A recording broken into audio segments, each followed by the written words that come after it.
Hello, नमस्कार. The MPSC classmate या YouTube चॅनलवर तुम्हा सर्वांचं परत एकदा स्वागत आहे. राज्यसेवा पूर्व परीक्षा 2024च्या अनुषंगाने आपण जी रिव्हिजन सिरीज सुरू केलेली आहे, याच्यामध्ये आपण 30 दिवसाच्या रिव्हिजन सिरीज आणि प्रत्येक दिवशी 15 प्रश्न आणि त्या प्रश्नांच्या माध्यमातून एकंदरीत आपण जे टॉपिक्स महत्त्वाचे आहेत ते आपण या ठिकाणी डिस्कस करतो आहोत. ओके, सो 5 आठवड्यांमध्ये 5 सब्जेक्ट, ज्यामध्ये अर्थशास्त्र, राज्यशास्त्र, भूगोल, इतिहास आणि विज्ञान, सो या विषयांतर्गत जे महत्त्वाचे टॉपिक्स आहेत जे आपण याआधी प्रश्नपत्रिका विश्लेषण करताना फाइंड आउट केले होते, ते टॉपिक प्रश्नांच्या माध्यमातून या ठिकाणी रिवाइज करतो आहोत. सो या लेक्चरमध्ये आपण डे 24 या दिवशी महाराष्ट्राचा इतिहास आणि समाज सुधारका संदर्भात जे महत्त्वाचे प्रश्न आहेत त्या ठिकाणी आपण रिवाइज करणार आहोत. ओके, किंवा एकंदरीत त्या प्रश्नांचं माध्यमातून ते टॉपिक रिवाइज करणार आहोत. ओके, सो सुरू करूया. आता पहिला जो प्रश्न या ठिकाणी विचारण्यात आलेला आहे तो एकंदरीतच विधानांच्या स्वरूपात खालील समाज सुधारक कोण आहेत असा एकंदरीत प्रश्न आहे. तो प्रश्न काय दिलेला आहे? खालील विधाने कोणत्या समाज सुधारकाविषयी आहेत ते ओळखा. अ. सुशिक्षित तरुणांनी महाराष्ट्र बालविवाह निषेधक मंडळ स्थापन करावे असे सुचवले. ब. शहाण्यांचा मूर्खपणा शहाण्यांचा मूर्खपणा या लेखात शक्तीच्या वैधव्यावर टीका केली. त्यानंतर क स्टेटमेंट आहे ते बुद्धिवादाचे जनक म्हणून ओळखले जातात. आता हे जे काही विधान आहे ते कोणत्या समाज सुधारका संदर्भात या ठिकाणी दिलेलं आहे? गोपाळ कृष्ण गोखले, गणेश वासुदेव जोशी, गोपाळ गणेश आगरकर की न्यायमूर्ती रानडे. सो लक्षात घ्या, आता हे जे काही स्टेटमेंट आहेत एकंदरीतच गोपाळ गणेश आगरकर यांच्या संदर्भात दिलेलं आहे. याच्यामध्ये सुशिक्षित तरुणांनी बालविवाह निषेधक मंडळ स्थापन करावे अशी जे काही विधान आहे ते त्यांनी सुचवलेलं होतं आणि बालविवाहाचा जो काही प्रथा आहे तर त्याला त्यांनी विरोध दर्शवलेला होता. नंतर शहाण्यांचा मूर्खपणा या लेखात त्यांनी शक्तीच्या वैधव्यावर देखील टीका केलेलं होतं. ओके, सो हे जे काही स्टेटमेंट आहे एकंदरीतच गोपाळ गणेश आगरकर यांच्या संदर्भात आपल्याला दिसून येतं. सो त्यांच्या संदर्भाने जे काही इतर बेसिक इन्फॉर्मेशन आहे जे आपल्या परीक्षेच्या दृष्टिकोनातून महत्वाचं आहे ते आपण या ठिकाणी बघूयात. गोपाळ गणेश आगरकर जन्म 14 जुलै 1856 कुठे झालेला आहे तर सातारा जिल्ह्यातील जे काही टेंबू गावी आहे. ओके, सो टेंबू नावाचं जे काही गाव आहे तर त्या ठिकाणी त्यांचा जन्म झालेला आहे. बुद्धी प्रामाण्यवादी, विचारवंत आणि थोर समाज सुधारक म्हणून ते ओळखले जातात. 1880 मध्ये न्यू इंग्लिश स्कूल या नावाची जी काही पुण्यामध्ये न्यू इंग्लिश स्कूल ही शाळा आहे ती एकंदरीतच टिळक चिपळूणकर, ओके, लोकमान्य टिळक आणि विष्णुशास्त्री चिपळूणकर यांच्या संदर्भाने किंवा एकत्रित येऊन या न्यू इंग्लिश स्कूलची स्थापना त्यांनी केलेली आहे. टिळकांसोबत केसरी आणि मराठात जे वृत्तपत्र सुरू केलेलं होतं तर त्यामध्ये केसरी या वृत्तपत्राचे जे संपादक पदाची भूमिका गोपाळ गणेश आगरकरांनी भूषवलेलं होतं. ओके, एकंदरीतच 1887 पर्यंत ते केसरीचे संपादक होते. डेक्कन एज्युकेशन सोसायटीच्या फर्ग्युसन महाविद्यालयामध्ये प्राचार्य म्हणून 1792 साली त्यांची निवड झालेली होती. टिळकांची वैचारिक मतभेद होऊन आता आधी समाज सुधारणा की आधी राजकीय सुधारणा या कारणावरून किंवा या मतभेदावरून टिळक आणि आगरकर हे वैचारिकरित्या किंवा वैचारिक मतभेद त्यांच्यात निर्माण झालेलं होतं आणि त्यांच्या दोन्हींच्या दरम्यान एकंदरीतच जी फूट जी आहे ती पडलेली होती. ओके, टिळकांचे वैचारिक मतभेद होऊन केसरीतून ते बाहेर पडलेले होते 1787 ला आणि त्यांनी स्वतःचं एक वृत्तपत्र सुरू केलेलं आहे ज्याचं नाव होतं सुधारक. 1888 ला या सुधारक वृत्तपत्राची सुरुवात त्यांनी केलेली आहे. याच्यामध्ये राजकीय आणि अर्थशास्त्रीय लेखही ते प्रसिद्ध करीत असत. विकार विलसित या नावानं शेक्सपियरचे जे काही हॅमलेट नावाचे जे नाटक आहे तर त्याचे भाषांतर त्यांनी केलेले आहे. विकार विलसित लक्षात ठेवा 1883 मध्ये. त्यानंतर इतर ज्या कादंबऱ्यांमध्ये त्यांचं डोंगरीच्या तुरुंगातले आमचे 101 दिवस 1882 मध्ये, सेठ माधवदास रघुनाथ दास आणि धनकुवरबाई, ओके, सो यांचे जे काही पुनर्विवाह आहे तर त्या पुनर्विवाहाच्या संदर्भाने पुनर्विवाह चरित्र त्यांनी लिहिलेलं आहे. वाक्यमीमांसा आणि वाक्याचे पृथक्करण या संदर्भाने देखील त्यांनी लेख लिहिलेला आहे. केसरीतील निवडक निबंध 1887, सुधारक मधील वेचक निबंध किंवा वेचक लेख 1895 मध्ये त्यांनी प्रसिद्ध केलेला आहे. आता राजकीय हक्क आणि राजकीय स्वातंत्र्य यांची तीव्र जाणीव अलंकार मीमांसा मध्ये त्यांनी स्पष्ट केलेलं आहे. सुशिक्षित तरुणांनी बालविवाह निषेधक मंडळ स्थापन करावे असे त्यांनी सुचवलेलं होतं आणि जी काही बालविवाह प्रथा होती तर त्याला प्रचंड त्यांनी जे काही विरोध आहे ते दर्शवलेला आहे. शहाण्यांचा मूर्खपणा या लेखामध्ये शक्तीच्या वैधव्यावर जे काही समाजामध्ये जे चालीरीती कुप्रथा ज्या होत्या तर त्याला प्रचंड विरोध गोपाळ गणेश आगरकरांनी केलेलं आहे. ओके, सो हे जे काही स्टेटमेंट आहेत एकंदरीतच गोपाळ गणेश आगरकरांसंदर्भात दिलेलं आहे, त्यामुळे पर्याय क्रमांक 3 या प्रश्नाचं योग्य पर्याय असणार आहे. त्यानंतर प्रश्न क्रमांक 2, 19 डिसेंबर 1917 रोजी पुणे येथे ऑल इंडिया मराठा लीग ही संस्था राजश्री शाहू महाराज व डॅश डॅश यांनी स्थापन केले. आता आपल्याला आयोगाचा एक पॅटर्न आपल्याला दिसून येतो. शाहू महाराज, बाबासाहेब आंबेडकर आणि महात्मा ज्योतिराव फुले, सो या तिघांपैकी कुठल्या तरी एका व्यक्तिविशेषावर किंवा समाजसुधारकावर कुठल्या ना कुठल्या परीक्षेमध्ये प्रश्न हमखास असतो. ओके, सो त्यामुळे या तिघांसंदर्भात, या 3 व्यक्तिविशेष संदर्भात आपल्याला इन डिटेल जी काही माहिती आहे, इन्फॉर्मेशन आहे, ते असणे अपेक्षित आहे. आयदर तुम्ही कुठली संदर्भ ग्रंथ वाचत असाल, मग ते समाधान महाजन असेल किंवा समाधान महाजन सरांचे पुस्तक असेल किंवा गाठाड सरांचं पुस्तक असेल, सो त्यामध्ये जे काही माहिती इन्फॉर्मेशन दिलेलं आहे ते आपल्याला बाय हार्ट असणे अपेक्षित आहे. सो या ठिकाणी ऑल इंडिया मराठा लीग या संदर्भाने प्रश्न विचारला गेलेला आहे. आता ऑल इंडिया मराठा लीग, त्यानंतर डेक्कन रयत समाज, मराठा राष्ट्रीय संघ, हे जे काही संस्था आहेत ते एकंदरीतच ब्राह्मणेतरांनी स्थापन केलेल्या संघटना म्हणून आपण त्यांच्याकडे बघत असतो. ओके, सो थोडक्यात ब्राह्मणेतर जी काही संघटना म्हणून या संघटनेची जी काही स्थापना आहे ती करण्यात आलेली होती. ऑगस्ट 1916 मध्ये महाराष्ट्रात ब्राह्मणेतर डेक्कन रयत समाज नावाची जी काही संघटना आहे ती अस्तित्वात आली आणि यासाठी A.B. लठ्ठे अर्थात अण्णासाहेब लठ्ठे, मुकुंदराव पाटील, नाशिकचे रामचंद बडेकर, वालचंद्र कोठारी, सीताराम बोले, नारायण टिळक यांनी एकत्रित येऊन ही संघटना स्थापन केलेली आहे. ओके, सो थोडक्यात डेक्कन रयत समाज ही ब्राह्मणेतरची पहिली संघटना होती. ओके, सो या ठिकाणी दिलेलं आहे ब्राह्मणेतरांसाठी स्थापन करण्यात आलेली ही पहिली संघटना होती. ओके, सो लक्षात ठेवा, डेक्कन रयत समाज ही ब्राह्मणेतरांसाठी स्थापन केलेली पहिली राजकीय संघटना होती. या संघटनेच्या वतीने डेक्कन रयत या नावाचे साप्ताहिक देखील अण्णासाहेब लठ्ठे यांनी सुरू केलेले होते. आता याचे जे काही मुख्य उद्दिष्ट होते तर त्याच्यामध्ये आपल्याला दिसून येते की उच्चवर्णीय यांच्या सामाजिक जुलमाखाली दडपलेल्या जे काही मागास जातीमध्ये न्याय मिळवून देण्याच्या उद्देशाने या संस्थेची अर्थात डेक्कन रयत संस्थेची स्थापना करण्यात आलेली होती. 26 ऑक्टोबर 1917 विठ्ठलरामजी शिंदे यांनी पुणे या ठिकाणी मराठा राष्ट्रीय संघ या नावाची संस्था स्थापन केली. हे देखील ब्राह्मणेतरांनी स्थापन केलेली एक संस्था आहे. हा संघ स्थापन करण्यात काशीनाथ ठाकूजी जाधव, त्र्यंबक हरी गोटे, नारायण एरवंडे, सखाराम पंत जेधे आदींचा सहभाग होता. ओके, सो लक्षात ठेवा, प्रश्न आला की विठ्ठलरामजी शिंदे यांनी मराठा राष्ट्रीय संघ स्थापन केले, तर त्या मराठा राष्ट्रीय संघ स्थापन करण्यासंदर्भाने कोणत्या व्यक्तींचा किंवा खालीलपैकी कोणत्या व्यक्तींचा सहभाग होता. सो लक्षात ठेवा, काशीनाथ ठाकूरजी जाधव, त्र्यंबक हरी ओटे, नारायण एरवंडे, सखाराम पंत जेधे यांचा एकत्रित सहभाग होता. त्यानंतर 19 डिसेंबर 1917 पुणे या ठिकाणी ऑल इंडिया मराठा लीग ही संस्था राजश्री शाहू महाराज आणि बाबूराव जेधे यांनी मिळून स्थापन केलेली आहे. ओके, सो थोडक्यात बाबूराव जेधे आणि राजश्री शाहू महाराज यांनी all India Maratha league Pune या ठिकाणी 19 डिसेंबर 1917 स्थापन केलेलं आहे. आता हेच यावरूनच या ठिकाणी प्रश्न विचारण्यात आलेले होते. 19 डिसेंबर 1917 रोजी पुणे येथे ऑल इंडिया मराठा लीगची स्थापना ही छत्रपती राजश्री शाहू महाराज व डॅश डॅश यांनी केलेली आहे. सो कोणी केलेली आहे तर बाबूराव जेधे आणि राजश्री शाहू महाराज यांनी केलेली आहे. त्यामुळे पर्याय क्रमांक 4 या प्रश्नाचं योग्य पर्याय असणार आहे. आता या ठिकाणी जे भास्करराव जाधव होते, तो भास्करराव जाधव या समितीची किंवा या संघाचे थोडक्यात या ऑल इंडिया मराठा लीग या संस्थेचे ते सदस्य होते. आणि हे जे काही मराठा लीग नावा या ठिकाणी दिलेलं आहे ते जातीवाचक शब्द आहे किंवा जातीवाचक आहे अशा पद्धतीने काही ब्राह्मण कार्यकर्त्यांनी किंवा ब्राह्मणांनी टीका देखील केलेली होती आणि त्या संदर्भाने एक सिलेक्ट कमिटी गठीत करण्यात आलेली होती ब्रिटिशांद्वारे. आणि त्यासाठी म्हणून राजश्री शाहू महाराजांनी भास्करराव जाधव यांना इंग्लंडला पाठवलेले होते. ओके, सो साक्ष देण्यासाठी म्हणून इंग्लंडला भास्करराव जाधव हे गेलेले होते. सो हे लक्षात ठेवा. सो पर्याय क्रमांक 4 या प्रश्नाचा योग्य पर्याय असणार आहे बाबूराव जेधे.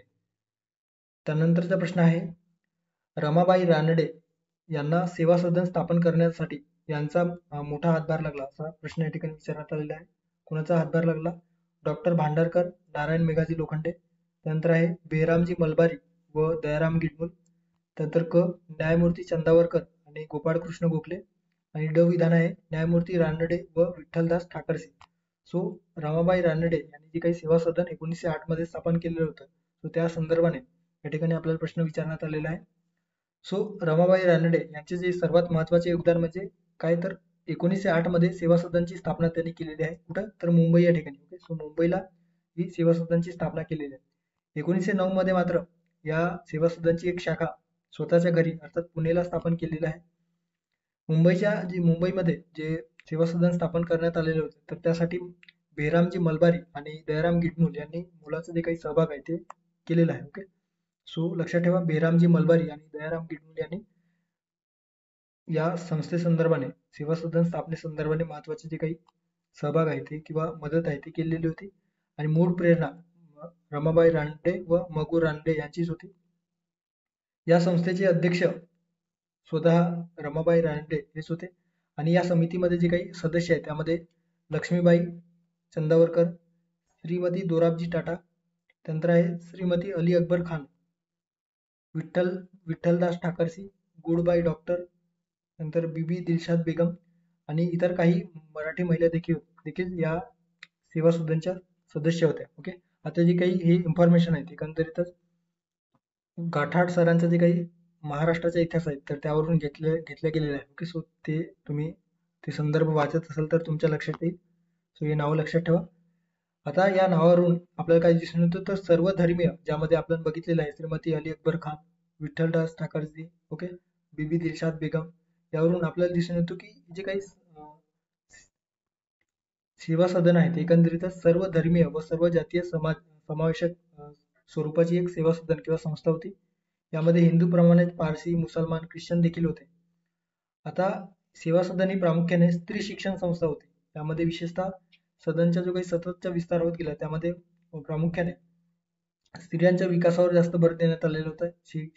स्त्रियांच्या शिक्षणाच्या बाबतीत असेल किंवा इतर ज्या काही घटक आहेत किंवा घडामोडी आहेत तर त्या संदर्भाने स्त्रियांच्या बाबतीत विकासात्मक निर्णय घेण्यासाठी म्हणून ही संस्था स्थापन करण्यात आली होती. मात्र इतरही परिस्थितीच्या वेळेस ज्यामध्ये दुष्काळग्रस्त परिस्थिती असेल, पूरपीडित असतील, आगग्रस्त असेल अशा भागांना जाऊन त्यांनी मदत कार्य सुरू केलेलं होतं. ओके, सो या सेवा सदनच्या मार्फत दुष्काळग्रस्त भागात, पूरपीडित किंवा आगग्रस्त भागांना जाऊन आर्थिक मदत देखील केल्या जायची. ओके, सो साथीच्या आजारांना देखील त्या साथीच्या आजाराच्या वेळेस देखील रोगांची सुरक्षा करणे, यात्रास्थळी जाऊन मुले सांभाळणे इत्यादी कार्य या सेवा सदनचे जे काही सभासद होते तर ते करायचे. आता या ठिकाणी दिलेलं आहे की सेवा सदनच्या स्थापनेमध्ये कुणाचा मोठा हातभार लागलेला होता. या ठिकाणी डॉक्टर भांडारकर आणि नारायण मेघाजी लोखंडे यांचा संबंध नाही, त्यामुळे आपण एलिमिनेट करू शकतो. त्यानंतर आहे बेहरामजी मलबारी व दयाराम गिडमुल, सो यांचा सहभाग होता. ब आपल्या पर्यायात असायला हवं. त्यानंतर आहे चंदावरकर व गोपाळकृष्ण गोखले, सो क या ठिकाणी असणार नाही, सो क आपण एलिमिनेट करूयात. सो पर्याय क्रमांक 4 आपल्याला या ठिकाणी योग्य पर्याय मिळतो आहे. ओके, सो पर्याय क्रमांक 4 या प्रश्नाचा योग्य पर्याय आहे असं आपण म्हणू शकतो. त्यानंतरचा प्रश्न आहे ब्राह्मणेतर पक्षावर आधारित हा प्रश्न या ठिकाणी विचारण्यात आलेला आहे. खालील व्यक्ती हे ब्राह्मणेतर पक्षाशी संबंधित होते. जेदे बंधू व दिनकरराव जवळकर, त्यानंतर आहे भास्करराव जाधव व धनजी शाह कुपर, क आनंद स्वामी व गंगाजी काळभोर, ड आहे आनंदराव जगताप, बाबूराव जगताप आणि वालचंद्र कोठारी. Okay, so Walchand Kothari. ब्राह्मणेतर पक्षांशी संबंधित असणारे जे काही सदस्य आहेत त्या संदर्भात या ठिकाणी प्रश्न विचारण्यात आलेला आहे. आता आपल्याला ब्राह्मणेतर पक्ष संदर्भात जे काही बेसिक इन्फॉर्मेशन आहे ते आपण या ठिकाणी बघणार आहोत. ब्राह्मणेतर पक्ष मुंबई कायदे मंडळामध्ये 1920 ते 38 या काळात एक महत्वाचे पक्ष म्हणून त्या कायदे मंडळामध्ये त्यांना स्थान प्राप्त झालेलं होतं. ब्राह्मणेतर पक्ष स्थापन करण्यासाठी पुण्यात Jedhe mention, okay, so Jedhe mention, Jedhe बंधू यांच्या घरी जेधे मेन्शन ज्याला म्हटलं जायचे, सो त्या ठिकाणी 12 डिसेंबर 1920 रोजी एक बैठक झालेली होती. आणि त्या बैठकीत जेधे बंधू, दिनकरराव जवळकर, भास्करराव जाधव, धनाजी शाह कुपर, आनंद स्वामी, गंगाजी काळभोर, आनंदराव जगताप, त्यानंतर बाबूराव जगताप आणि वालचंद कोठारी इत्यादी सदस्यांनी मिळून या ब्राह्मणेतर पक्ष स्थापन करण्यासाठी पुढाकार घेतलेला होता. ओके, सो लक्षात ठेवा, ब्राह्मणेतर पक्षाची स्थापना 12 डिसेंबर 1920 रोजी झालेली आहे. आता यामध्ये काही या पक्ष स्थापन करण्यामागे काही हेतू होता, ज्यामध्ये ब्राह्मणांच्या राजकीय असेल, सामाजिक असेल, धार्मिक असेल इत्यादी गुलामगिरीतून ब्राह्मणेतरांची सुटका करणे आणि लोकांस स्वाभिमान, जे काही ब्राह्मणेतर लोक आहेत तर त्यांना स्वाभिमानपणे आणि बंधू प्रेमाची जाणीव निर्माण करून देणे आणि स्वाभिमानपणाने जगण्याचं त्यांच्यासाठी एक वातावरण तयार करणे, अशा एकंदरीतच या ब्राह्मणेतर पक्षाचा हेतू होता. त्यानंतर आहे ब्राह्मणेतर पक्षांची जी काही ब्राह्मणेतरांची सर्वांगीण प्रगती घडवून आणणे आणि त्यांना सरकारी नोकऱ्यात हक्क मिळवून देणे हे देखील या ब्राह्मणेतर पक्षाचे एक उद्दिष्ट होते. ब्राह्मणेतरांच्या इतर अडचणी दूर करणे तसेच प्रातिनिधिक संस्थांमध्ये योग्य ते प्रतिनिधित्व मिळवून देणे हे देखील या पक्ष स्थापनेमागेची भूमिका होती. आता पहिले अधिवेशन, या ब्राह्मणेतर पक्षाचे पहिले अधिवेशन 1924 ला बेळगाव या ठिकाणी भरले होते. सो लक्षात ठेवा, बेळगाव या ठिकाणी 1924 ला भरलेले होते. दर 3 वर्षांनी ब्राह्मणेतर पक्षाची जी काही बैठक आहे ती होत असे. ब्राह्मणेतर पक्षाचे नेते भास्करराव जाधव इसवी सन 1926 ते 1927 या काळात मुंबई कायदे मंडळात शिक्षण खात्याचे मंत्री होते. ओके, सो ब्राह्मणेतर पक्षातून ते निवडून गेले होते भास्करराव जाधव आणि ते मंत्री या पदावर देखील त्यांची निवड झालेली होती. 1937 मध्ये ब्राह्मणेतर पक्षात फूट पडली आणि धनजी शाह कुपर व नवले या दोघांनी नव्याने नागरिक शेतकरी पक्ष स्थापन केलेला होता. ओके, सो ब्राह्मणेतर पक्ष या ठिकाणी लक्षात ठेवा. ब्राह्मणेतर पक्षात फूट पडली 1937 ला आणि धनजी शाह कुपर व नवले यांनी नागरी शेतकरी पक्ष या पक्षाची स्थापना केलेली आहे. आता या ठिकाणी जे पर्याय दिलेले होते ज्यामध्ये जेधे बंधू, दिनकरराव जवळकर, नंतर आहे भास्करराव जाधव व धनाजी शाह कुपर, आनंद स्वामी व गंगाजी काळभोर आणि आनंदराव जगताप, बाबूराव जगताप तसेच वालचंद कोठारे. ओके, सो या ठिकाणी आपण बघितलेलं आहे. सो या सर्वांचा समावेश या ब्राह्मणेतर पक्षामध्ये होता. त्यामुळे वरील सर्व या ठिकाणी योग्य पर्याय असणार आहे, वरील पैकी सर्व पर्याय क्रमांक 2. त्यानंतरचा प्रश्न आहे प्रश्न क्रमांक 6. क्रांतिकारी उठाव व त्यांचे स्थान यांची योग्य जोडी ओळखा, असा एक प्रश्न आहे. हनुमंतराव कुलकर्णी, सदाशिव नीलकंठ जोशी, डॉक्टर सिद्धनाथ काणे, दादासाहेब खापर्डे. ओके, आता हे या ठिकाणी दिलेलं आहे. वर्धा व नागपूर, श्रीधर परांजपे, बुवा उपाध्ये आणि अभ्यंकर हे वर्धा व नागपूर या क्रांतिकारी संघटना किंवा या ठिकाणी स्थापन झालेल्या क्रांतिकारी संघटनेशी संबंधित होते. यवतमाळ या ठिकाणी जे क्रांतिकारक होते त्यामध्ये डॉक्टर सिद्धनाथ काणे, जनार्दन पुरुषोत्तम वाजने, टोंगे आणि आबासाहेब खानकोजे हे यवतमाळशी संबंधित होते. त्यानंतर अमरावतीमध्ये दादासाहेब खापर्डे, हैदराबादमध्ये नरहरपंत घारापुरी, बोरामणीकर सातवडेकर हे हैदराबाद संदर्भात होते. बेळगावशी संबंधित गंगाधरराव देशपांडे, त्यानंतर आहे बीड, सदाशिवराव नीलकंठ जोशी. ओके, सो सदाशिव नीलकंठ जोशी बीड या भागात क्रांतिकारी म्हणून कार्य करत होते आणि कोल्हापूर या भागामध्ये हनुमंतराव कुलकर्णी. ओके, सो हनुमंतराव कुलकर्णी हे या क्रांतिकारी चळवळीचे सक्रिय सदस्य होते. त्या ठिकाणी आपल्याला जोड्या लावायचं आहे. हनुमंतराव कुलकर्णी आपण या ठिकाणी बघितलेलं आहे. हनुमंतराव कुलकर्णी कोल्हापूर. सो अला 3 नंबरची जोडी. सो अला 3 नंबरची जोडी पर्याय जर आपण बघितलं तर पर्याय क्रमांक 1 आणि 3 आपण एलिमिनेट करू शकतो. सो पर्याय क्रमांक 2 आणि 4 मध्ये आपल्याला दिसून येतो आहे. त्यानंतर आहे नीलकंठराव जोशी किंवा नीलकंठ जोशी, सदाशिव नीलकंठ जोशी आपल्याला बीड. ओके, सो ब ला 1 नंबरची जोडी सदाशिव नीलकंठ जोशी हे बीड या भागामध्ये क्रांतिकारी म्हणून कार्य करत होते. त्यानंतर आहे सिद्धनाथ काणे, यवतमाळ. सो क ला 2 नंबरची जोडी आणि दादासाहेब खापर्डे अमरावती. सो दादासाहेब खापर्डे अमरावती.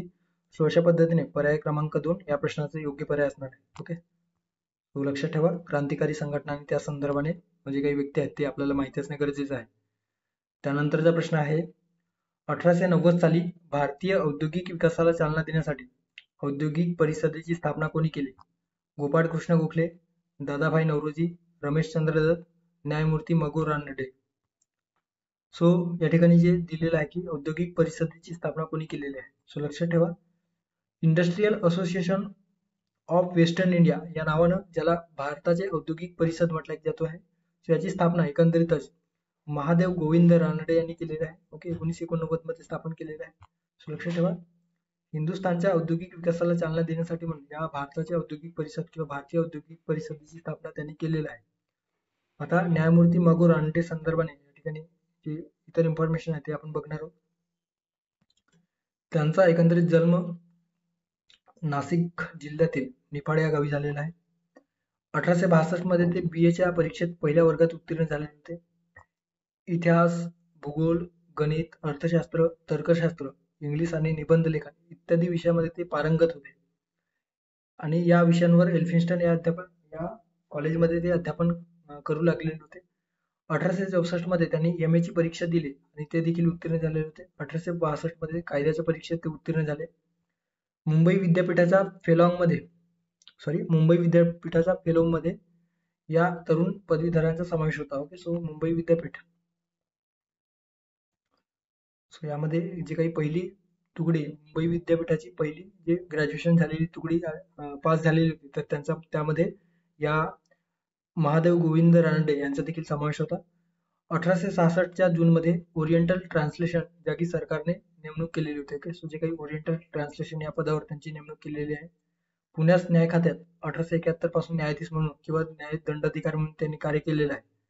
1893 मध्ये मुंबईच्या उच्च न्यायालयात न्यायाधीश पदाची जी काही जागा आहे किंवा ती न्यायाधीश या पदी त्यांची निवड झालेली होती. 1862 लक्षात ठेवा. इंदू प्रकाश या वृत्तपत्रावर इंग्रजी विभागात समाज सुधारणेची मीमांसा असे अनेक लेख त्यांनी लिहिलेले होते. सो इंदू प्रकाश या वृत्तपत्रावर, आता हे जे काही इंदू प्रकाश वृत्तपत्र आहे ते कोणी सुरू केलेलं आहे ते तुम्ही कमेंट बॉक्समध्ये सांगणार आहात. सो या वृत्तपत्रावर इंग्रजी विभागात समाज सुधारणेची मीमांसा या नावाने अनेक लेख त्यांनी लिहिलेले होते. म. गो. रानडे यांनी विधवा पुनर्विवाहाचे कार्य पुढे नेण्यासाठी विष्णूशास्त्री पंडित यांच्यासोबत, लक्षात ठेवा, विष्णूशास्त्री पंडित यांच्यासोबत 1965 मध्ये महाराष्ट्रात पुनर्विवाह उत्तेजक मंडळाची स्थापना देखील केली आहे. फार महत्वाचा पॉईंट आहे. 1965 मध्ये महाराष्ट्रात पुणे या ठिकाणी पुनर्विवाह उत्तेजक मंडळाची स्थापना त्यांनी केलेली आहे. न्यायमूर्ती रानडे यांनी 1971 ला पुण्याला बदली घेऊन, ओके, सो बदलून आले आणि पुण्याचे जे काही सार्वजनिक सभा आहे तर त्या सार्वजनिक सभेचे जे काही सूत्र आहे ते आपल्या हाती घेतलेले होते आणि या कार्याला राजकीय चळवळीचे स्वरूप त्यांनी प्रदान केलेले होते. 1993 साली पुण्यात डेक्कन सभा ही नावाची संस्था देखील त्यांनी सुरू केलेली होती. लक्षात ठेवा, 1993 ला डेक्कन सभा आणि 1989 मध्ये त्यांनी औद्योगिक परिषद, भारतीय औद्योगिक परिषदेची स्थापना केलेली आहे. सो पर्याय क्रमांक 4 न्यायमूर्ती म. गो. रानडे या प्रश्नाचं योग्य पर्याय असणार आहे. ओके, पुढे जाऊयात. पुढचा प्रश्न आहे प्रश्न क्रमांक 7. हिंदुस्थानी सेवा दल संदर्भात योग्य विधाने ओळखा. अ. याची स्थापना नारायण हर्डीकर यांनी केली. ब आहे व्हॉलंटियर या संघटनेचे मुखपत्र होते. त्यानंतर आहे क. संघटनेचे अध्यक्ष पंडित नेहरू हे होते. आणि ड आहे याची स्थापना 1924 मध्ये झाली. सो हिंदुस्थानी सेवा दल संदर्भात खालील योग्य विधाने ओळखा असा एकंदरीत प्रश्न आहे. आता 1923 मध्ये या हिंदुस्थानी सेवा दलाची स्थापना झाली. वास्तविक जे काही कार्य आहे ते, वास्तविक जी स्थापना आहे ते आपण 1924 मध्ये म्हणू शकतो, कारण जे काही कार्य आहे एकंदरीतच अधिकृत कार्य 1924 मध्ये सुरू झालेलं आहे. डिसेंबर 1923 मध्ये भारतीय राष्ट्रीय काँग्रेसचे वार्षिक अधिवेशन आंध्र प्रदेशमधील काकीनाडा या ठिकाणी भरले होते आणि या अधिवेशनाला जोडूनच पंडित नेहरू यांच्या अध्यक्षतेखाली अखिल भारतीय स्वयंसेवकांनी एक परिषद भरवलेली होती. ओके, जे काही अखिल भारतीय स्वयंसेवक होते तर त्यांनी एक परिषद भरवलेली होती आणि या परिषदेमध्येच हिंदुस्थानी सेवा दल स्थापन करण्याचे जे काही ठराव आहे किंवा प्रस्ताव आहे तो मंजूर करण्यात आलेला होता. आणि यामध्ये जे काही महत्वाचे जे काही लीड रोल आहे ते एकंदरीतच नारायण हर्डीकर यांनी घेतलेलं होतं किंवा यांच्या नेतृत्वाखालीच जी काही हिंदुस्थानी सेवा दल आहे ती स्थापन झालेली होती. सो अशा पद्धतीने हिंदुस्थानी सेवा दलाची संकल्पना उदयास आली आणि याचे जे काही वास्तविक कामकाज आहे ते 1924 मध्ये या सेवा दलाचे अधिकृत कामकाज सुरू झाले. आता हा प्रश्न या ठिकाणी का घेतलेला आहे तर या हिंदुस्थानी सेवा दलाला 100 वर्ष पूर्ण झालेली आहे, त्यामुळे आपल्याला या संदर्भात जी काही माहिती आहे त्या असणे अपेक्षित आहे. अध्यक्ष कोण होते तर पंडित नेहरू या संघटनेचे अध्यक्ष होते आणि doctor Narayan Hardikar, okay, so Narayan Hardikar हे या सेवा दलाचे चिटणीस म्हणून कार्य केले, त्यांची निवड झालेली होती किंवा सरचिटणीस होते. सो लक्षात ठेवा, अध्यक्ष होते पंडित नेहरू तर नारायण हर्डीकर हे या सेवा दलाचे चिटणीस म्हणून त्यांनी कार्य केलेलं होतं. मुख्य कार्यालय हुबळी कर्नाटक येथे होते. ओके, सो कर्नाटक मधील हुबळी या ठिकाणी हिंदुस्थानी सेवा दलाचे मुख्य कार्यालय होते. यासाठी कर्नाटकमध्ये जे काही कर्नाटक केसरी म्हणून ओळख असलेले गंगाधरराव देशपांडे यांनी हर्डीकरांना या हिंदुस्थानी सेवा दल स्थापन करण्यासाठी मदत किंवा मार्गदर्शन केलेलं होतं. एकट्या कर्नाटकातून 1700 युवकांनी या हिंदुस्थानी सेवा दलाला जॉईन झालेले होते. व्हॉलेंटियर नावाचं मुखपत्र या सेवा दलाचं होतं. ओके, सो लक्षात ठेवा, व्हॉलेंटियर नावाचं मुखपत्र देखील या हिंदुस्थानी सेवा दलामार्फत काढण्यात आलेले होते. आता 1924 मध्ये जे काही बेळगाव या ठिकाणी पहिले अधिवेशन भरलेले होते, बेळगाव अधिवेशनामध्ये जे पहिल्यांदा महात्मा गांधीजींच्या अध्यक्षतेखाली हे पहिले अधिवेशन भरलेले होते. सो या 1924च्या बेळगाव अधिवेशनामध्ये जी काही देखरेखीची किंवा व्यवस्थापनाची जी रिस्पॉन्सिबिलिटी आहे किंवा जबाबदारी आहे, तर ते या हिंदुस्थानी सेवा दलाने स्वीकारलेली होती. सो अशा पद्धतीने हिंदुस्थानी सेवा दलासंदर्भात जी माहिती आहे ते आपल्याला असणे गरजेचं आहे. ओके, सो याची स्थापना नारायण हर्डीकर यांनी केली. ब आहे व्हॉलंटियर या संघटनेचे मुखपत्र होते. क आहे संघटनेचे अध्यक्ष पंडित नेहरू होते आणि ड दिलेले आहे याची स्थापना 1924 मध्ये झाली. सो कुठलं विधान या ठिकाणी योग्य असणार आहे? सो लक्षात ठेवा, चारही स्टेटमेंट या ठिकाणी योग्य आहे. सो नारायण हर्डीकर आणि जे काही इतर स्वयंसेवक होते यांनी पंडित नेहरू यांच्या अध्यक्षतेखाली हिंदुस्थानी सेवा दलाची स्थापना केली. व्हॉलंटियर हे या संघटनेचे मुखपत्र होते. संघटनेचे अध्यक्ष हे पंडित नेहरू होते, तर नारायण हर्डीकर हे सरचिटणीस होते. याची स्थापना 1924 मध्ये झालेली आहे. सो पर्याय क्रमांक 4 वरील सर्व या प्रश्नाचं योग्य पर्याय असणार आहे. त्यानंतरचा प्रश्न आहे, विधानांवरून समाजसुधारक ओळखा. अ प्राथमिक शिक्षणाला अंमलबजावणीसाठी प्राथमिक शिक्षणाचा अंमलबजावणीसाठी त्यांनी गाव तेथे शाळा हा उपक्रम सुरू केला. ब आहे पुण्याच्या डेक्कन एज्युकेशन सोसायटीचे ते अध्यक्ष होते. क आहे 30 मे 1920 रोजी नागपूर येथील अखिल भारतीय बहिष्कृत समाज परिषदेत ते अध्यक्ष होते. कुठलं विधान किंवा कुठलं जे स्टेटमेंट आहे ते या स्टेटमेंटवरून कोणत्या समाज सुधारकाविषयी या ठिकाणी दिलेलं आहे ते आपल्याला या ठिकाणी ओळखायचं आहे. ओके, सो लक्षात ठेवा, राजश्री शाहू महाराज यांच्या संदर्भात हे या ठिकाणी विधान दिलेले आहे, ज्याच्यामध्ये प्राथमिक शिक्षणाच्या अंमलबजावणीसाठी त्यांनी गाव तिथे शाळा हा उपक्रम सुरू केला. डेक्कन एज्युकेशन सोसायटीचे ते अध्यक्ष होते. 30 मे 1920 रोजी नागपूर येथील जे काही अखिल भारतीय बहिष्कृत समाज परिषद भरलेले होते, तर त्याचे अध्यक्ष होते. सो पर्याय क्रमांक 3 छत्रपती शाहू महाराज हे या प्रश्नाचं योग्य पर्याय असणार आहे, किंवा राजश्री शाहू महाराज. आता राजश्री शाहू महाराजा संदर्भात जे काही इतर जे इन्फॉर्मेशन आहे, जे परीक्षेच्या दृष्टीने कदाचित आपल्याला विचारला जाऊ शकतो. सो त्यांचा जन्म 26 जून 1874 रोजी कागल येथील घाटगे कुटुंबात झालेला होता. ओके, कोल्हापूर संस्थानाचे जे चौथे शिवाजी राजे होते, तर त्यांनी 17 मार्च 1884 ला यशवंतराव, ओके, सो यांचे मूळ नाव होते यशवंतराव. सो या यशवंतराव यांना दत्तक घेतलेले होते व त्यांना शाहू हे नाव दिलेलं होतं. मूलभूत शिक्षण राजकोट व धारवाड या ठिकाणी झालेलं होतं. त्यांचे जे काही शिक्षक होते ते सर फ्रेझर व रघुनाथ सबनीस हे त्यांचे गुरु होते. 2 एप्रिल 1894 रोजी त्यांचा राज्याभिषेक झालेला होता आणि 1922 सालापर्यंत म्हणजेच काय तर 28 वर्षे ते कोल्हापूर संस्थानचे राजे होते. शाहू महाराजांना राजश्री ही उपाधी कानपूरच्या कुर्मी क्षत्रिय समाजाने दिली होती. ओके, सो जे काही कुर्मी क्षत्रिय समाजाची जी परिषद कानपूर या ठिकाणी भरलेली होती, तर त्या ठिकाणी छत्रपती शाहू महाराजांना, ओके, सो राजश्री शाहू महाराजांना एकंदरीतच जी काही राजश्री जी उपाधी आहे ती कुर्मी समुदायाने दिलेली होती किंवा कुर्मी क्षत्रिय समाजाने दिलेली होती. आता महत्वाचं म्हणजे रखमाबाई केळवकर, सो रखमाबाई केळवकर यांना शिक्षणाधिकारी या उच्चपदी त्यांची निवड केलेली होती. तसेच त्यांची जी कन्या कृष्णाताई केळवकर होती, तर त्यांना उच्च वैद्यकीय शिक्षण देण्यासाठी म्हणून बाहेर विदेशात पाठवलेलं होतं आणि आपल्या कोल्हापूर संस्थानच्या दवाखान्यात, सरकारी दवाखान्यात त्यांची नेमणूक देखील केलेली होती. 1917 मध्ये विधवा पुनर्विवाह कायदा त्यांनी आणलेला होता. 1917 मध्ये सक्तीच्या मोफत शिक्षणाचा कायदा आपल्या संस्थानामध्ये पारित केलेला होता. 1919 साली त्यांनी बालविवाह प्रतिबंधक कायदा त्यांनी आणलेलं होतं. 1895 मध्ये पुण्यामध्ये राष्ट्रीय काँग्रेसचे अधिवेशन भरलेले होते. सो या अधिवेशनासाठी अनेक सत्यशोधक जे काही कार्यकर्ते आहेत ती शिकलेली लोक असताना शाहू महाराजांनी 2 स्त्रियांना या 1895च्या पुण्यात भरलेल्या अधिवेशनामध्ये पाठवलेलं होतं. ओके, आणि त्यात कृष्णाताई केळवकर आणि द्वारकाबाई केळवकर यांचा समावेश होता. सो लक्षात ठेवा, कदाचित यावर विचारला जाऊ शकतो प्रश्न की 1895 मध्ये पुण्यात जे अधिवेशन भरलेले होते, तर छत्रपती शाहू महाराजांनी कोणत्या 2 महिला किंवा स्त्रियांना प्रतिनिधी म्हणून पाठवलेलं होतं. ओके, सो लक्षात ठेवा, कृष्णाबाई केळवकर आणि द्वारकाबाई केळवकर ह्या त्या होत्या.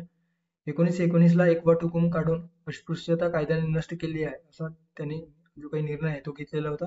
गाव तेथे उपक्रम, जे काही उपक्रम आहे प्राथमिक शिक्षण मजबूत करण्यासाठी म्हणून ते त्यांनी सुरू केलेलं होतं. सो पर्याय क्रमांक 3 या प्रश्नाचं योग्य पर्याय असणार आहे छत्रपती शाहू महाराज. त्यानंतरचा प्रश्न आहे, खालीलपैकी वृत्त व संपादक, वृत्तपत्राचे जे संपादक आहेत तर त्या संदर्भात चुकीची जोडी ओळखा. अ. विविध ज्ञान विस्तार, रामचंद्र भिकाजी गुंजीकर. ब आहे नेटिव्ह ओपिनियन, रावसाहेब विश्वनाथ मांडलिक. क आहे अरुणोदय काशीनाथ विष्णू फडके. ड आहे विचार लहरी, विष्णू शास्त्री चिपळूणकर. सो कुठलं विधान या ठिकाणी चुकीचं आहे? आता हेच या ठिकाणी दिलेलं आहे. विविध ज्ञान विस्तार कोणी लिहिलेलं आहे किंवा कोणी संपादन केलेलं वृत्तपत्र आहे, तर एकंदरीतच रामचंद्र भीमाजी गुंजीकर यांनी केलेलं आहे. त्यामुळे अ जे स्टेटमेंट आहे ज्याच्यात विविध ज्ञान विस्तार दिलेला आहे ते बरोबर असणार आहे. त्यानंतर आहे नेटिव्ह ओपिनियन, रावसाहेब विश्वनाथ मंडलिक 1864 मध्ये त्यांनी हे वृत्तपत्र सुरू केलेलं होतं. सो ब देखील या ठिकाणी योग्य असणार आहे. Native opinion, Raosaheb Vishwanath Mandlik. त्यानंतर आहे अरुणोदय काशीनाथ विष्णू फडके. व अरुणोदय कोणी सुरू केलेलं आहे? 1866 मध्ये या वृत्तपत्राचे संपादक होते काशीनाथ विष्णू फडके. काशीनाथ विष्णू फडके हे देखील या ठिकाणी योग्य असणार आहे. आणि ड दिलेलं आहे विचार लहरी. सो विचार लहरी कोणी सुरू केलेला आहे किंवा विचार लहरी या वृत्तपत्रामध्ये संपादक म्हणून भूमिका कोणी बजावलेली आहे तर ते आहेत कृष्णशास्त्री चिपळूणकर. ओके, सो विचार लहरी 1852 आणि या वृत्तपत्राचे संपादक होते कृष्णशास्त्री चिपळूणकर. सो ड ला या ठिकाणी कृष्णशास्त्री चिपळूणकर नसून विष्णूशास्त्री चिपळूणकर आहे. त्यामुळे ड जे विधान आहे ते या ठिकाणी चुकीचं असणार आहे. ओके, सो ड विधान चुकीचं आहे आणि आपल्याला कुठल्या पर्यायात ड दिलेला आहे? सो फक्त ड असणारा पर्याय आहे पर्याय क्रमांक 3. त्यामुळे पर्याय क्रमांक 3 या प्रश्नाचं योग्य आन्सर असणार आहे. ओके, आता इतर जे काही वृत्तपत्र आहे त्यामध्ये निबंधमाला, ओके, विष्णूशास्त्री चिपळूणकर यांनी निबंधमाला हे जे काही वृत्तपत्र आहे ते सुरू केलेलं आहे. त्यानंतर आहे ज्ञानोदय किंवा ज्ञानसिंधू, विश्वेश्वर छत्रे. इंदुप्रकाश विष्णूशास्त्री पंडित यांनी सुरू केलेलं आहे इंदुप्रकाश. त्यानंतर आहे जागरूक, 1917 मध्ये वालचंद कोठारी यांनी सुरू केलेलं वृत्तपत्र आहे जागृती, भगवंतराव पाडेकर. विजय मराठा, श्रीपतराव शिंदे. ओके, सो लक्षात ठेवा, इंदुप्रकाश विष्णूशास्त्री पंडित, जागरूक वालचंद कोठारी, जागृती भगवंतराव पाडेकर आणि विजय मराठा श्रीपतराव शिंदे. या प्रश्नाचं जे योग्य किंवा चुकीची जी जोडी आपल्याला विचारलेली होती, सो ड जे विधान आहे ते चुकीचं होतं. त्यामुळे पर्याय क्रमांक 3 या प्रश्नाचं योग्य पर्याय असणार आहे. त्यानंतरचा प्रश्न आहे, 1940 मध्ये कोणाच्या अध्यक्षतेखाली संयुक्त महाराष्ट्र सभेची स्थापना झाली? ग. त्र्य माडखोलकर, रामराव देशमुख, शिवराम विष्णू मोडक, दिगंबरराव बिंदू. सो कोणाच्या अध्यक्षतेखाली 1940 मध्ये संयुक्त महाराष्ट्र सभेची स्थापना झाली? सो लक्षात ठेवा, रामराव देशमुख हे मध्य प्रांत व वऱ्हाड विधिमंडळाचे प्रतिनिधी होते आणि 1 ऑक्टोबर 1938 रोजी त्यांनी एक ठराव मांडलेला होता ज्यात वऱ्हाडचा वेगळा प्रांत करावा अशी देखील त्यांनी शिफारस किंवा जो ठराव आहे ते त्या ठरावामध्ये नमूद केलेलं होतं. 1940 साली रामराव देशमुख यांच्या अध्यक्षतेखाली मुंबई येथे संयुक्त महाराष्ट्र सभा ही संघटना स्थापन करण्यात आली. ओके, सो कोणाच्या अध्यक्षतेखाली? तर रामराव देशमुख, आणि तेच आपल्याला या प्रश्नात विचारलेलं आहे. सो पर्याय क्रमांक 2 रामराव देशमुख या प्रश्नाचं योग्य पर्याय असणार आहे. आता पुढच्या वर्षी अर्थात 1941 मध्ये डॉक्टर टी.जे. केदार यांच्या नेतृत्वाखाली महाराष्ट्र एकीकरण परिषद भरवण्यात आलेली आहे. ओके, सो महाराष्ट्र एकीकरण परिषद हे टी.जे. केदार यांच्या अध्यक्षतेखाली भरवण्यात आलेली होती. 1940च्या प्रारंभी वाकणकर, धनंजयराव गाडगीळ, नवी पटवर्धन यांच्या मदतीने संयुक्त महाराष्ट्राचा नकाशा तयार केला गेला आणि महाविदर्भ व्हावा असे लोकनायक बापूजी यांना वाटत होते. ओके, सो हे लक्षात ठेवा, फॅक्च्युअल इन्फॉर्मेशन आपल्याला माहिती असणे गरजेचं आहे. 1942 मध्ये महाराष्ट्र एकीकरण परिषद स्थापन झाली होती. त्याचे अध्यक्ष तुकाराम जयराम केदार, ओके, ज्याला आपण टी.जे. केदार म्हणत असतो. सो तुकाराम जयराम केदार यांच्या अध्यक्षतेखाली, जे नागपूर विद्यापीठाचे त्यावेळेचे कुलगुरू होते. 1946 ला मराठी साहित्य संमेलन बेळगाव या ठिकाणी पार पडलं आणि या ठिकाणी अध्यक्ष होते ग. त्र्य माडखोलकर. ओके, सो माडखोलकरांच्या अध्यक्षतेखाली 1946 बेळगाव साहित्य संमेलन, जे अधिवेशन आहे, साहित्य संमेलन आहे, मराठी साहित्य संमेलन, ते पार पडलेले होते. आता या ठिकाणी बेळगाव मराठी साहित्य संमेलनामध्ये प्र. के. अत्रे, प्रल्हाद केशव अत्रे यांनी संयुक्त महाराष्ट्र समितीची जी काही ठराव आहे ते मांडलेलं होतं. सदस्य होते केशव जेधे माडखोलकर, शंकरराव देव, श. न. नवरे. त्यानंतर आहे द. वा. पोतदार. 28 जुलै 1946 ला मुंबई या ठिकाणी संयुक्त महाराष्ट्र एकीकरण परिषद स्थापन करण्यात आली होती. ओके, सो लक्षात ठेवा. पहिल्यांदा जी काही महाराष्ट्र एकीकरण परिषद स्थापन करण्यात आली होती तर त्याचे अध्यक्ष होते T. J. Kedar. Okay, Tukaram Jairam Kedar.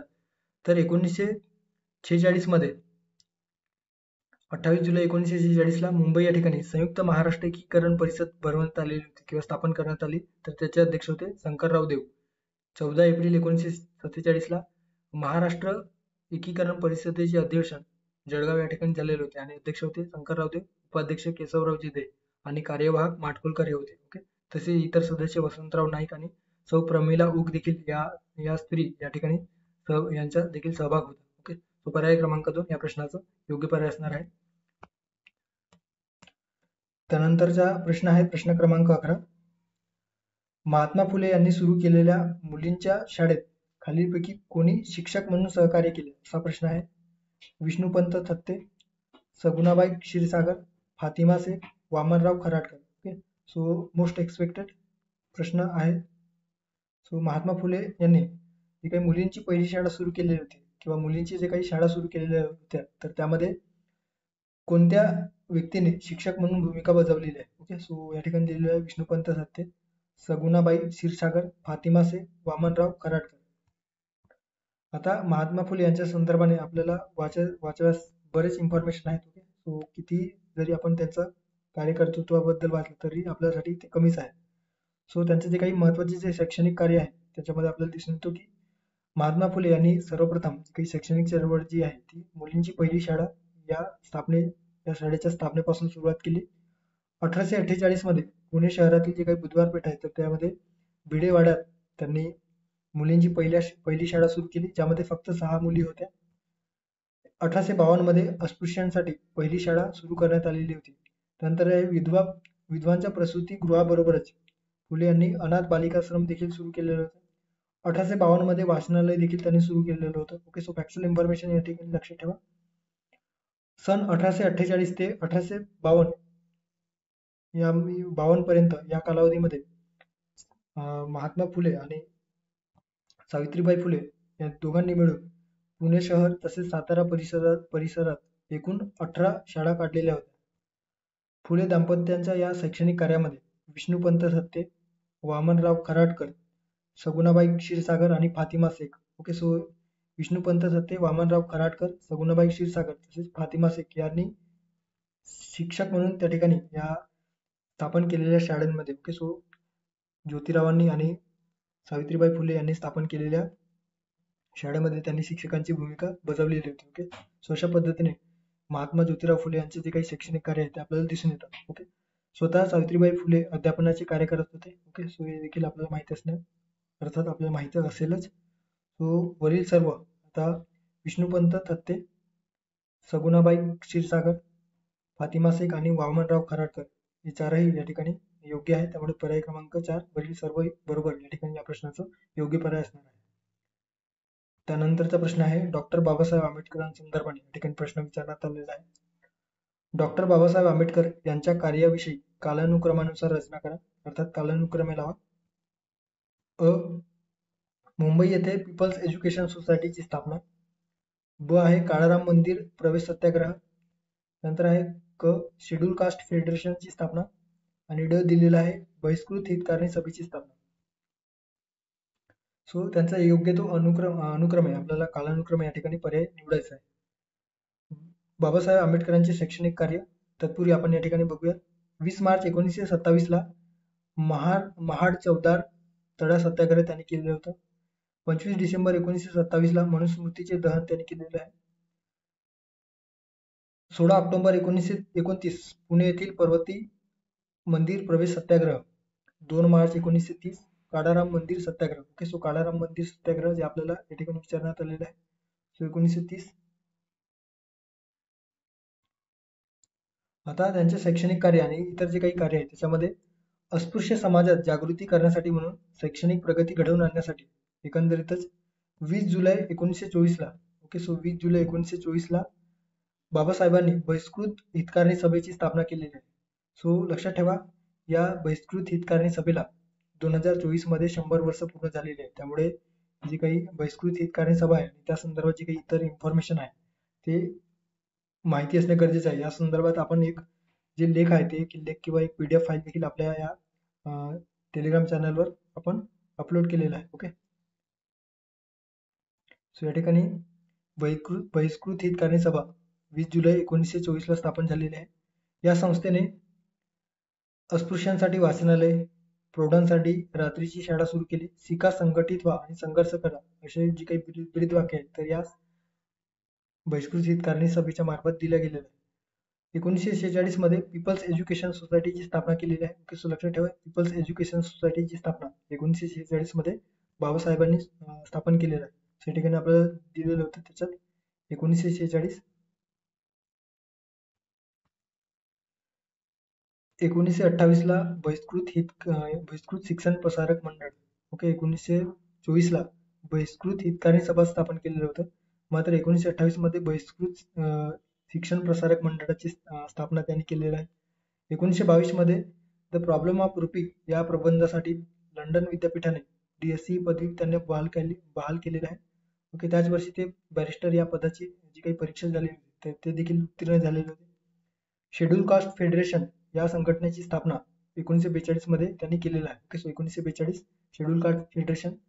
So लक्षात ठेवा, काळाराम मंदिर प्रवेश सत्याग्रह जे 1930 मध्ये, शेड्यूल कास्ट फेडरेशन आहे 1942 मध्ये आणि बहिष्कृत हितकारणी सभा 1924 मध्ये. ओके, अशा पद्धतीने या ठिकाणी आपल्याला जर आपण बघितलं तर आपल्याला सर्वात आधी बहिष्कृत हितकारणी सभा ड असणारा पहिला पर्याय असायला हवा.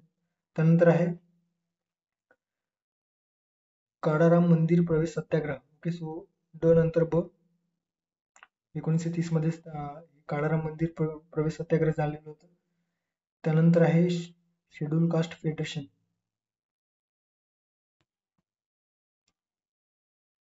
Schedule caste federation, okay, so जी 1942 मध्ये स्थापन झालेली होती. त्यानंतर आहे पीपल्स एज्युकेशन सोसायटी जी 1946 मध्ये स्थापन झालेली होती. सो शेवटी सुरुवातीला ड आणि शेवटी असणारा पर्याय आहे पर्याय क्रमांक 3.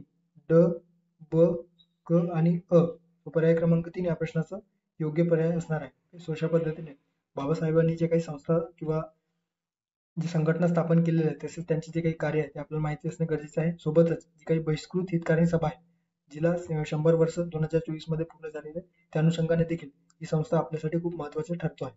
पुढे जाऊयात. पुढचा प्रश्न आहे 1923च्या नागपूर झेंडा सत्याग्रह संदर्भात योग्य विधान निवडा. मंचरसा आवारी या युवकाने मंचरसा आवारी व युवकांनी 14 एप्रिल 1923ला नागपुरात राष्ट्रध्वजाची जंगी मिरवणूक काढली. ब आहे हा सत्याग्रह जुलै 1928 पर्यंत सुरू होता. सो योग्य विधान आपल्याला या ठिकाणी फाइंड आउट करायचं आहे. आता नागपूरचा जो काही झेंडा सत्याग्रह आहे तो एकंदरीतच 1923 साली असहकार चळवळीच्या नंतर ही झेंडा सत्याग्रह आपल्याला दिसून येतो. याला देखील 2023 मध्ये 100 वर्ष पूर्ण झालेले, त्यामुळे हे देखील आपल्यासाठी खूप महत्वाचं आहे. नागपूर ध्वज सत्याग्रह किंवा नागपूर झेंडा सत्याग्रहाची सुरुवात 1923 मध्ये झालेली आहे आणि 1928 पर्यंत हे नागपूर या ठिकाणी किंवा इतर जे काही भागामध्ये झेंडा सत्याग्रह होते ते सुरू होतं व 1928 पर्यंत ते सुरू होतं. असहकार चळवळीनंतर एक महत्वाच्या जन आंदोलनापैकी एक महत्वाचं आंदोलन या झेंडा सत्याग्रहाकडे बघितलं जातं. मंचरसा आवारी नावाचे जे काही युवक होते आणि इतर जे काही नागपूरमधील युवक होते तर त्यांनी 14 एप्रिल 1923ला नागपुरात राष्ट्रध्वजाची जंगी मिरवणूक काढलेली होती. ध्वज सत्याग्रहाचा जो काही उगम आहे तो एकंदरीत जबलपूर, ओके, सो मध्य प्रदेशातील जे काही जबलपूर आहे तर त्या ठिकाणी झेंडा सत्याग्रहाचा उगम आपल्याला दिसून येतो, ज्यामध्ये महापालिकेने युनियन जॅकच्या शेजारीच पालिकेच्या इमारतीवर राष्ट्रध्वज देखील फडकावा अशा पद्धतीचा ठराव जो आहे तो पास केलेला होता. नागपूर जिल्हा काँग्रेस कमिटीने 1 मे 1923 रोजी जमनालाल बजाज यांच्या नेतृत्वाखाली राष्ट्रध्वजाचे काम हाती घेतलेले होते आणि नागपूरमध्ये झेंडा सत्याग्रह सुरू केलेलं होतं. ओके, सो नेतृत्व कोणी केलेलं होतं? तर जमनालाल बजाज. सरदार पटेल यांनी या सत्याग्रहात सहभागी होण्यासाठी गुजरातमधून स्वयंसेवक पाठवलेले होते. मात्र या झेंडा सत्याग्रहादरम्यान जे काही जमनालाल बजाज आहेत तर त्यांना अटक झाल्यामुळे याचे जे नेतृत्व आहे तर त्यांनी सरदार पटेल यांनी स्वतः घेतलेले होते. ओके, सो सूत्रे त्यांनी स्वतः घेतलेली होती. जनतेला वसाहतवादी सरकारला असहकार्याची शक्ती दाखवण्यासाठी म्हणून ही एक उत्तम संधी म्हणून सरदार पटेलांनी या झेंडा सत्याग्रहाकडे एक संधी आपण आपल्याला मिळाली आहे अशा पद्धतीने ब्रिटिशांच्या विरोधात म्हणून हे जे काही सत्याग्रह आहे ते चालवलेलं होतं. संपूर्ण भारतातून स्वयंसेवक हे नागपुरात जमलेले होते. मिरवणूक असेल, मोर्चे असतील, सार्वजनिक ठिकाणी राष्ट्रध्वज फडकवणे असतील असे विविध उपक्रम या नागपूरच्या झेंडा सत्याग्रहामध्ये घेण्यात आलेले होते. ओके, सो लक्षात ठेवा, नागपूरचे जे काही झेंडा सत्याग्रह आहे ते 1923 पासून 1928 पर्यंत सुरू होतं आणि मंचरचा आवारी व इतर युवकांनी जे काही नागपुरात राष्ट्रध्वजाची मिरवणूक काढलेली होती. त्यामुळे पर्याय क्रमांक अ आणि ब असणारा पर्याय पर्याय क्रमांक 3 या प्रश्नाचं योग्य पर्याय असणार आहे. त्यानंतरचा प्रश्न आहे, society for the protection of Hinduism या नावाचं जी काही संस्था आहे ती खालीपैकी कोणी सुरू केलेलं आहे? विनायक सावरकर, बाबाराव सावरकर, दादासाहेब तर्खडकर, आत्माराम तर्खडकर, दामोदर चाफेकर, बाळकृष्ण चाफेकर, भास्करराव जाधव, दिनकरराव जाधव. आता हे जे काही प्रश्न आहेत एकंदरीतच PYQs आहेत आणि 2011 की 12 मध्ये विचारलेलं PYQs आहेत जे 2023च्या मुख्य परीक्षेमध्ये रिपीट झालेलं होतं. ते या ठिकाणी आपण घेतलेलं आहे. ओके, सो लक्षात ठेवा अशा पद्धतीने प्रश्न देखील रिपीट होतोय. चाफेकर बंधू आद्य क्रांतिकारी म्हणून आपण त्यांना ओळखत असतो. त्यामध्ये दामोदर चाफेकर, बाळकृष्ण चाफेकर आणि वासुदेव चाफेकर असे चाफेकर बंधू आपल्याला आपल्या महाराष्ट्रामध्ये क्रांतिकारी लाभलेले आहेत. यांचा जो काही विशेष जो क्रांतिकारी कार्य आहे ते एकंदरीतच जे काही रँड आणि 1897 मध्ये रँडचे जे काही वध आहे किंवा जे त्यांना संपवण्याचं कार्य यांनी केलेलं आहे. ओके, सो वाल्टर चार्ल्स रँडचा जे काही पुण्यामध्ये जी प्लेगची साथ पसरलेली होती तर त्या संदर्भात जी काही चौकशी करण्यासाठी म्हणून रँड या अधिकाऱ्यांची नियुक्ती झालेली होती आणि ते घरोघरी जाऊन अतिशय वाईट वागणूक करीत होते आणि वाईट प्रवृत्ती या मानसिकतेने ते घरामध्ये स्त्रियांचा त्यानंतर इतर ज्या काही घरातील वस्तू आहेत ते बाहेर फेकणे वगैरे जे काही गैरकृत्य करत होते तर